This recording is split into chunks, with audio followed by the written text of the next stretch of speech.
Now, let's look at the elements of reconciliation.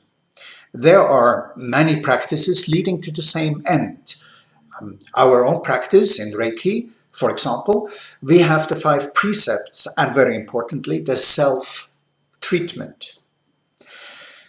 Generally, people tend to wanting to jump straight to the end result, to the state of harmony. Mostly this is a pretense though, since underneath the wounds, oftentimes they are not healed yet. Many people like to work in abstract terms. They sense that otherwise it becomes very personal. Reconciliation is very personal, always. When you have been refined, you put yourself in the shoes of the other. No matter at which end of the dissonance you are, reconciliation includes the call to put yourself into the shoes of the other. Sometimes it needs a ceasefire and the intervention of a third party, of somebody else. Our best friends and colleagues are often not the best advisors. In fact, they're often the worst advisors because they share the very same deep-rooted belief systems we hold so dear. When is a regulation helpful? When is an idea still wholesome? And when has it mutated and has become a toxic dogma? The answer is an ongoing development, from traffic light, you could say, to roundabout. And it is mostly trial and error, because we do not know the outcome in beforehand. Whether we try it or we stall, collateral damage occurs in ourselves or in others, hence the need for reconciliation. If I say elements, I do so for the lack of a better description. I am not suggesting that they are a recipe. Please don't view them in chronological order. The process is dynamic, organic, if you will. They are first, the clarity of the situation. Second, unconditional admission. Third, the decision.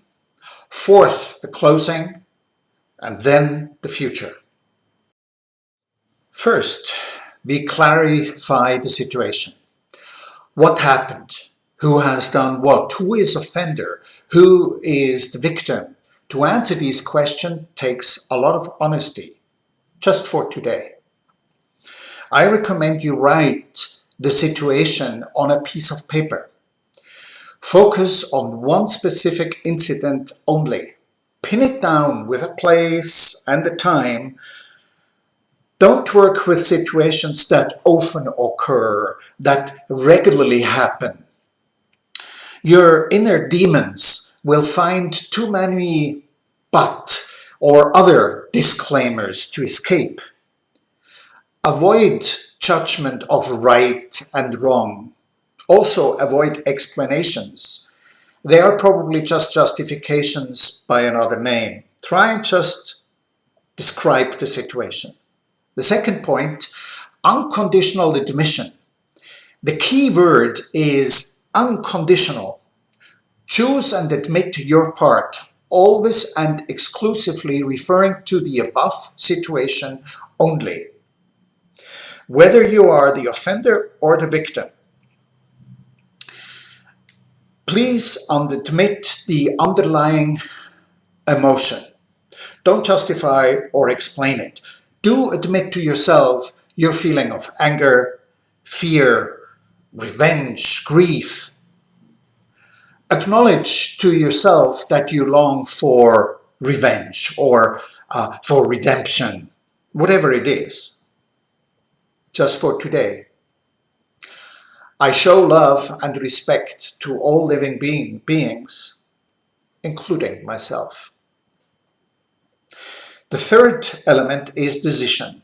Do you know the sword of Damocles Victims hold such a sword over the heads of their offenders, the sword of blame, the sword of he is responsible for my feelings.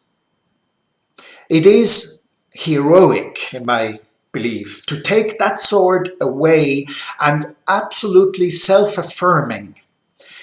This act starts with a decision, the decision that I have a choice. Questions in this phase are, do I really want to unburden myself? What does it take to forgive? At what conditions? What do I need? More time? What kind of reparation will I accept?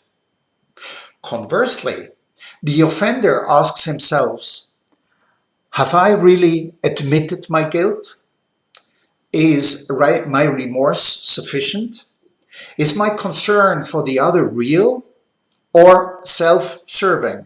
Am I truly willing to live up to the consequences of my deed? The offender too has to take similar decisions on his side. In a closing, the fourth point, not the hasty je m'excuse is required, but the sincere apology. Equally, a dismissive, oh forget it, is undignified for both people involved. Admittedly, reconciliation is often hard and takes time. I promise you though, that if you dare doing it, oftentimes you will find that it is easier than what you would have thought. I was just going to say, those who say forgiving is a sign of weakness haven't tried it. Radically speaking, one could say that an offender has the duty to ask for forgiving and offer a gesture of reparation. At the end, he or she, though, has the right to be forgiven. The victim has the right to receive an apology with all its elements. Karmically speaking, he or she has the duty to forgive eventually. When people are still alive, and if appropriate, this process is best done directly, person to person.